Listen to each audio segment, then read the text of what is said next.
안녕하세요. 김변스 행정법입니다.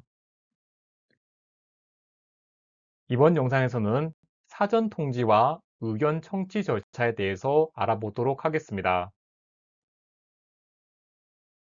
행정 절차 중에서 불이익 처분을 할 때는 거쳐야 하는 특별한 절차가 있습니다. 그게 바로 사전 통지와 의견 청취죠. 사전 통지의 예외 사유라든지 의견 청취의 절차와 의견 청취를 거치지 않아야 되는 예외 사유 같은 것들이 주로 시험에 나오고 있습니다. 행정법을 조금 더 효과적으로 공부하고 싶으신 분들은 제가 쓴 교재인 이토록 친절한 행정법을 활용하시길 바랍니다. 종이책을 원하시는 분은 북크크라는 사이트를 이용하시면 되고, 전자책을 선호하시는 분은 크몽을 이용하면 되겠습니다. 교재에 대한 보다 상세한 설명은 동영상 아래 설명란의 링크를 참고하시길 바랍니다. 먼저 처분의 사전 통지에 대해서 설명을 드리겠습니다. 당사자에게 특정한 일을 하도록 의무를 부과하거나 아니면 당사자가 가지고 있는 권리나 이익을 제한하는 처분, 이런 처분을 흔히 침익적 처분이라고 부릅니다. 다른 말로는 침해적 처분, 불이익 처분이라고 부르기도 하는데요. 이런 침익적 처분을 할 때에는 사전 통지를 거쳐야 합니다. 사전 통지라는 건 처분의 제목이라든지 처분의 내용, 법적 근거 등을 당사자에게 미리 알리는 절차를 말합니다. 이때 사전 통지를 해야 될 당사자 등이라는 건 처분의 직접적인 상대방이 되는 당사자를 의미하고, 플러스 행정청이 행정 절차에 참여하게 한 이해관계인도 당사자 등에 해당합니다. 관련 판례를 보겠습니다. 대규모 점포에 대해서 영업시간을 제한하는 처분을 하는 경우, 대규모 점포를 운영하는 개설자는 당연히 처분의 상대방이 됩니다. 하지만 그 매장의 임차인은 처분의 상대방이 아니기 때문에 사전 통지를 거쳐야 하는 건 아니죠. 사전 통지 여부가 문제되는 몇 가지 경우를 살펴보겠습니다. 첫 번째는 거부 처분입니다. 수익적 처분을 해달라고 신청을 했는데 행정청이 거부했다면 이러한 경우에도 사전 통지가 필요할까요? 수익적 처분을 신청한 사람 입장에서는 거부를 당하면 기분이 안 좋을 수 있고, 이것도 불이익한 처분이다 라고 생각할 수 있습니다. 만약 불이익한 처분이라고 보면 사전 통지가 필요하겠지만 판례는 그렇게 보지 않고 있습니다. 수익적 처분의 거부 처분은 침익적 처분이 아니기 때문에 사전 통지의 대상이 되지 않는다고 보는 것이죠. 조금 더 상세하게 설명을 드려보겠습니다. 불이익 처분이라는 건 앞서 말씀드린 것처럼 의무를 부과하거나 권익을 제한하는 처분입니다. 의무를 부과하는 대표적인 사례가 바로 세금을 부과하는 겁니다. 세금을 부과하기 전 상태를 0이라고 보고, 그것보다 더 불리해지는 걸 마이너스, 더 유리해지는 걸 플러스라고 생각해 보겠습니다. 만약에 세금을 부과하면 의무를 부과하는 것이기 때문에 마이너스 쪽으로 향하게 됩니다. 불리해진다는 얘기인 거죠. 그리고 권익을 제한하는 처분을 생각해 보면 대표적인 예가 영업정지라고 볼 수 있습니다. 영업정지를 받게 되면 영업을 할 수 없기 때문에 플러스의 상태가 더 나빠져서 마이너스의 상태로 간다고 볼 수 있습니다. 그런데 거부 처분의 경우는 어떨까요? 처분이라는 건 아직 수익적 처분이 이루어지지 않았으니까 거부 처분을 한다고 해서 그 상태가 더 불리해지거나 그런 건 아닙니다. 이걸 시각적으로 표현하면 그냥 0의 상태에 있는 것이죠. 그래서 거부 처분은 의무를 과하거나 권익을 제한하는 처분이 아니라고 보는 겁니다. 관련 판례를 보겠습니다. 신청에 따른 처분이 이루어지지 않은 경우에는 아직 당사자에게는 권익이 부과되지 않았기 때문에 신청에 대한 거부 처분이라고 하더라도 권익을 제한하는 처분이 아니어서 사전 통지의 대상이 되지 않는다라고 판례는 보고 있습니다. 두 번째 사례는 영업자 지위 승계 신고입니다. 영업자의 지위를 양도해서 승계하는 처분을 생각해 보겠습니다. 이렇게 지위 승계 수리 처분을 하게 되면 종전 영업자는 승계를 했기 때문에 더 이상 영업을 할 수 없습니다. 그래서 이러한 지위 승계 신고를 수리하는 처분은 종전 영업자의 입장에서 보면 권익이 제한당하는 처분에 해당하죠. 그래서 지위 승계 신고 수리를 할 때에는 종전 영업자에게 사전 통지를 해야 합니다. 관련 판례도 마찬가지 입장인데요. 행정청이 유언시설업자 또는 체육시설업자 지위승계 신고를 수리하는 처분을 할 때에는 행정절차법의 규정에서 정한 당사자 등에 해당하는 종전, 영업자에게 대해서 행정절차를 실시하고 처분을 해야 된다라고 보고 있습니다. 종전 영업자에게 사전 통지를 해야 한다는 걸 명심할 필요가 있겠습니다. 일반 처분이라는 건 불특정 다수를 대상으로 하는 처분입니다. 처분의 상대방이 특정되어 있지 않기 때문에 개별적으로 통지를 할 수가 없죠. 관련 판례도 도로구역 결정은 고시에 의해서 하는 것이기 때문에 사전 통지의 대상이 되지 않는다고 보고 있습니다. 사전 통지를 하지 않아도 되는 예외적인 사유를 살펴보겠습니다. 총 3가지인데요. 첫 번째는 공공의 안전 또는 복리를 위해서 긴급하게 처분을 할 필요가 있는 경우, 이런 경우에는 사전 통지를 하지 않아도 됩니다. 두 번째, 법령 등에서 요구된 자격이 없거나 없어지게 되면 반드시 일정한 처분을 해야 하는 경우, 그 자격이 없거나 없어지게 된 사실이 법원 내 재판 등에 의해서 객관적으로 증명된 때, 이런 때도 사전 통지를 하지 않아도 되죠. 세 번째, 당해 처분의 성질상 의견 청취가 현저히 곤란하거나 명백히 불필요하다고 인정될 만한 상당한 이유가 있는 경우에는 사전 통지를 하지 않아도 괜찮습니다. 이유 제시 관련해서 설명을 드릴 때 단순 반복적인 처분 또는 경미한 처분으로서 당사자가 그 이유를 명확히 알 수 있는 경우, 이런 경우에는 이유 제시를 생략할 수 있다고 말씀을 드렸습니다. 하지만 단순 반복적인 처분 또는 경미한 처분으로서 당사자가 그 이유를 명확히 알 수 있는 경우에도 사전 통지는 생략할 수 없다는 걸 알아두시면 되겠습니다. 사전 통지 예외 사유에 관한 몇 가지 주요한 판례를 살펴보겠습니다. 국가공무원상 직위 해제 처분은 신속하게 해야 될 필요성이 있습니다.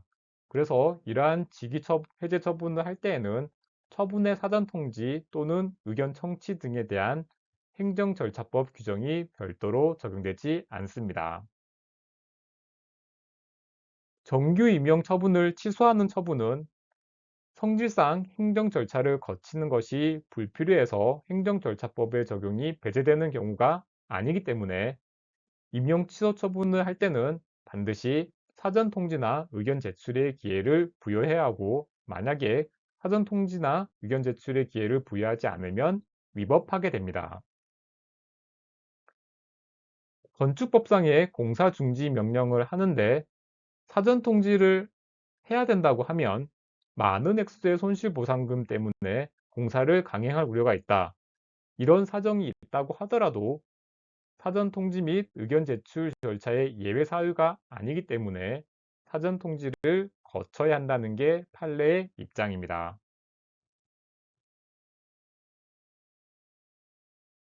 만약에 사전 통지를 결여하게 되면 그러한 침입적 행정처분은 위법합니다. 항상 그런 건 아니지만 사전 통지 절차를 결여한 경우에는 대체로는 취소 사유의 하자로 보고 있습니다. 관련 판례도 마찬가지인데요. 대통령이 한국방송공사 사장을 해임하는 처분을 하면서 그 처분 내용에 대해서 사전 통지를 하지 않은 경우, 이런 경우에는 위법하다고 보고 있습니다. 하지만 판례는 절차나 처분 형식의 하자가 중대하고 명백하다고 볼 수 없기 때문에 당연무효가 아닌 취소 사유에 해당한다라고 보고 있죠. 다음으로 의견 청취 절차에 대해서 설명을 드리겠습니다. 의견 청취 절차는 총 3가지가 있습니다. 청문, 공청회, 의견 제출의 기회 부여가 있는데요. 하나씩 살펴보겠습니다. 먼저 청문이라는 건 행정청이 어떠한 처분을 하기 전에 당사자의 의견을 직접 듣고 증거 조사 등을 하는 절차를 말합니다. 청문은 언제 해야 하는 걸까요? 3가지의 경우가 있습니다.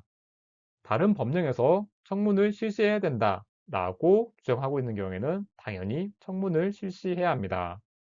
그리고 행정청이 보기에 청문을 해야 되겠다라고 인정하는 경우가 있고요. 3번째는 인허가 등을 취소하는 처분, 신분이나 자격을 박탈하는 처분, 법인이나 조합 등의 설립 허가를 취소하는 처분을 할 경우에는 청문을 거쳐야 합니다. 청문의 주요한 내용을 살펴보겠습니다. 청문을 중심적으로 이끌어가는 사람이 청문의 주재자인데요. 청문의 주재자는 행정청의 소속 직원이 될 수도 있고 아니면 교수나 변호사와 같이 일정한 자격을 가진 전문가가 될 수도 있습니다.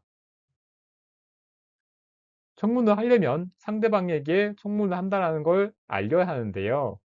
청문이 시작되는 날부터 10일 전까지 처분하고자 하는 원인이 되는 사실과 처분의 내용 등을 당사자 등에게 통지해야 합니다. 이때 10일 전까지 통지해야 한다는 걸 알아두시길 바라겠습니다. 그리고 청문은 당사자가 공개하도록 신청을 하거나 청문 주재자가 공개하는 게 필요하다고 생각하면 공개할 수 있습니다. 하지만 공개를 했을 때 공익이나 제3자의 정당한 이익을 현저히 해칠 우려가 있으면 이때는 공개를 해서는 안 됩니다.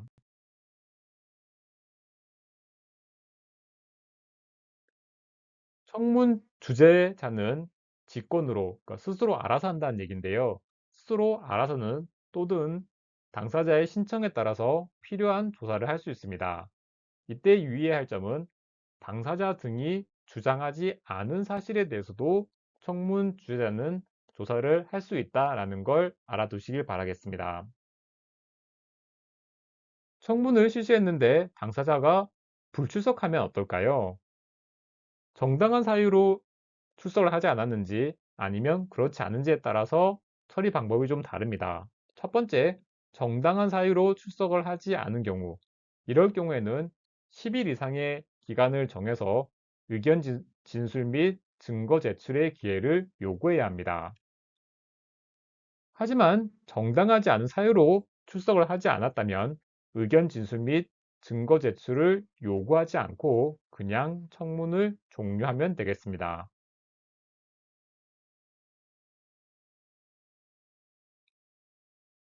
행정청은 처분을 할 때 청문 조서라든지 청문 주재자의 의견서 이런 관계 서류들을 충분하게 검토하고 만약에 그 내용에 상당한 이유가 있다고 인정이 되면 청문 결과를 반영해야 합니다.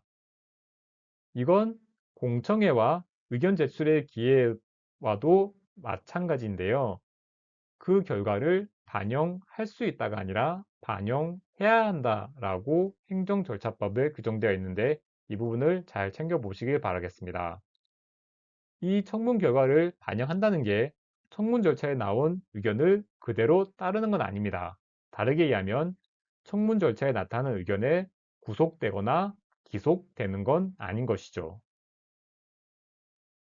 관련 판례를 보겠습니다. 처분청이 공업용 토지 수용을 위한 사업 인정을 할 때 토지 소유자와 토지에 관한 권리를 가진 자의 의견을 들어야 한다고 되어 있는데, 이렇게 의견을 듣는 것은 참작하기 위한 것이지 처분청이 그 의견에 기속되는 것은 아니다 라고 판례는 보고 있죠.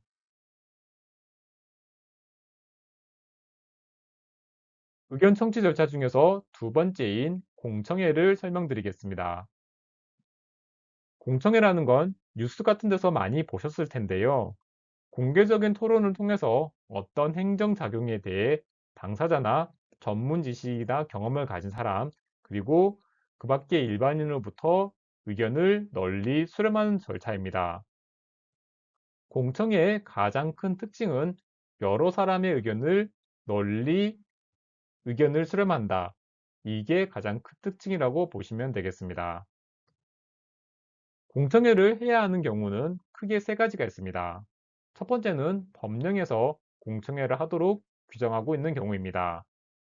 그리고 어떠한 처분을 했을 때 그 처분의 영향이 매우 광범위하기 때문에 널리 의견을 들어볼 필요가 있는 경우, 이런 경우에는 공청회를 해야 합니다. 이번과 비슷한데, 국민 생활에 큰 영향을 미치는 처분으로서 일정한 수 이상의 당사자 등이 공청회를 해야 된다라고 요구하면 이때는 공청회를 거쳐야 하겠습니다. 공청회를 하려면 여러 사람들이 참석을 해야 되기 때문에 공고를 할 필요가 있습니다. 공청회 개최 14일 전까지 공청회의 제목, 일시 장소, 주요 내용 등을 당사자 등에게는 통지를 하고 홈페이지나 일간신문 등에 공고를 해야 합니다. 14일 전에 14일을 알아두시길 바라겠습니다. 만약에 공청회 개최를 알리고 나서 예정대로 개최하지 못해서 일시나 장소를 다시 정한 경우에는 공청회 개최 7일 전까지 알려야 합니다. 오프라인 공청회를 하는 것이 일반적이지만 온라인 공청회를 할 수도 있습니다. 그런데 예외적인 몇 가지 사유를 제외하곤 온라인 공청회만 할 수는 없고, 오프라인 공청회를 하면서 온라인 공청회도 병행해서 실시해야 합니다.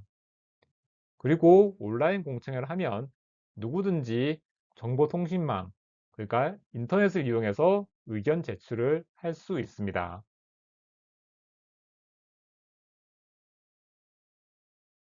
공청회에는 주제를 발표하는 발표자가 있는데요. 발표자는 원칙적으로 발표를 신청한 사람 중에서 행정청이 선정하게 됩니다. 그런데 발표를 아무도 신청하지 않거나 공청회의 공정성을 확보하기 위해서 필요하다고 인정하는 경우에는 일정한 자격이 있는 사람 중에서 지명하거나 위촉할 수 있습니다. 하지만 원칙은 발표를 신청한 사람 중에서 발표자를 신청한다, 선정한다. 이 부분을 기억해 두시길 바라겠습니다. 그리고 공청회라는 건 여러 사람이 오다 보니까 질서 유지가 잘 안 될 수 있습니다. 이럴 때에는 질서를 유지하기 위해서 발언을 중지하게 한다든지, 아니면 심할 경우에는 퇴장 명령 등의 필요한 조치를 할 수도 있습니다. 청문회 거친 뒤에 그 결과를 반영하는 것과 마찬가지로 공청회나 또는 온라인으로 제시된 의견이나 이런 것들이 상당한 이유가 있다고 하면 반영을 해야 합니다.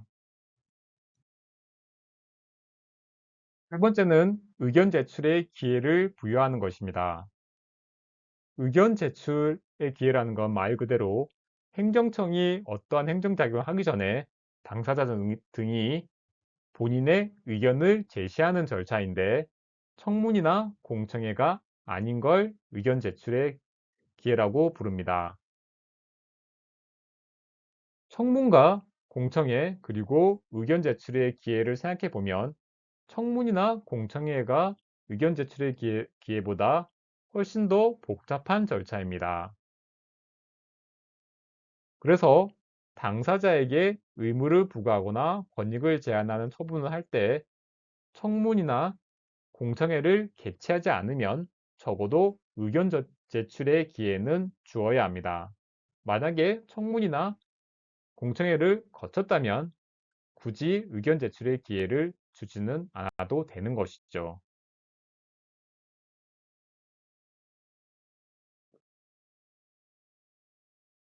의견 제출을 할 때는 서면이나 온라인을 통해서 할 수 있습니다. 만약에 말로 의견을 제출하는 경우에는 행정청은 서면으로 진술의 요지와 진술자를 기록해 두어야 합니다. 그리고 의견 제출 기한을 정해서 의견 제출을 하라고 했는데 아무것도 하지 않으면 의견이 없는 것으로 봅니다. 당사자 등이 제출한 의견이 상당한 이유가 있다고 인정이 되면 처분을 할 때 그 의견을 반영해야 합니다.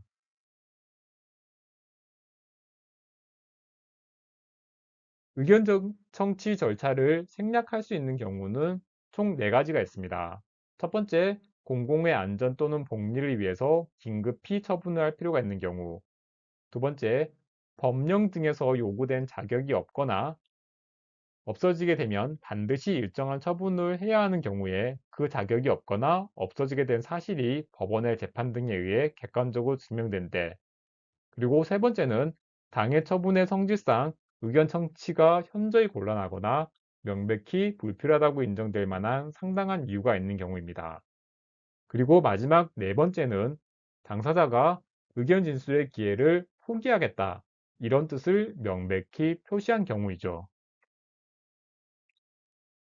앞에서 살펴본 것처럼 1번, 2번, 3번까지는 처분의 사전 통지를 생략할 수 있는 사유입니다.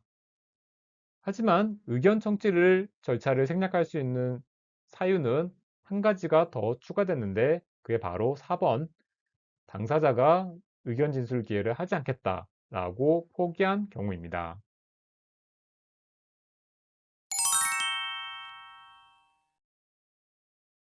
요약 및 정리를 해보겠습니다. 상대방에게 의무를 부과하거나 권익을 제한한 처분, 이걸 흔히 불이익 처분이라고 부릅니다. 불이익 처분을 할 때는 처분의 사전 통지 절차와 청취 절차를 거쳐야 하는데 의견 청취 절차는 청문, 공청회, 의견 제출의 기회 부여, 이 세 가지가 있습니다. 먼저 처분의 사전 통지를 보면 처분 통지의 당사자에는 제3자는 포함되지 않습니다. 그리고 수익적 행정 처분을 거부하는 것은 불이익한 처분이 아니기 때문에 사전 통지의 대상이 되지 않죠. 영업자 지위 승계 신고를 수리하는 처분을 하게 되면 종전 영업자에게 불리하기 때문에 종전 영업자에게 사전 통지를 해야 합니다.